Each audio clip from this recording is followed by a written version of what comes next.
Suis-je en tort d'avoir vérifié les enregistrements de la caméra embarquée de la voiture de mon mari sans son consentement? Je, 34F, vis avec mon mari, 37H, et ma fille, 7F. Ma fille et moi sommes récemment partis en court voyage pendant que mon mari est resté car il avait du travail et devait s'occuper de notre chien. Le dernier jour de notre voyage, nous avons reçu un appel de mon mari qui agissait bizarrement et a dit que notre chien Ellie s'était enfui et qu'il ne pouvait pas la retrouver. Il prétendait qu'elle avait simplement filé loin de lui dans le parc, dans des buissons, et qu'il ne pouvait pas la retrouver.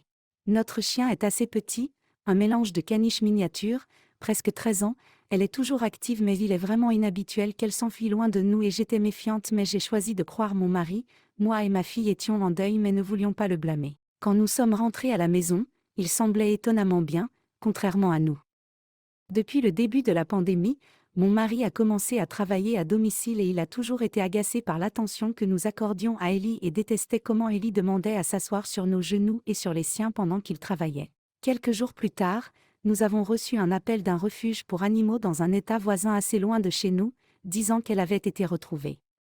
J'ai décroché le téléphone et c'était sur notre ligne fixe que nous n'utilisons presque jamais ces jours-ci mais qui était le contact sur la puce électronique. J'en ai parlé à mon mari et il a simplement dit « C'est génial, je suis tellement heureux », mais cela semblait un peu brusque et insincère. J'ai dit que c'était étrange qu'elle soit allée si loin et il a répondu que quelqu'un l'avait probablement volée, puis abandonnée. Cela n'avait pas beaucoup de sens pour moi, pourquoi cela se produirait? Quand il était sorti boire avec ses amis, j'ai copié les vidéos de sa caméra embarquée pour les jours où j'étais absente et j'ai vu qu'il avait effectivement emmené Ellie très loin de la maison et qu'il l'avait clairement laissée devant sa voiture, avait jeté un objet en forme de frisbee dans un champ, avait crié « rapporte » et était parti en la laissant là. J'étais furieuse et je l'ai confronté, et il a simplement dit bêtement qu'il l'avait laissée là pour qu'elle puisse trouver une ferme et avoir une meilleure vie.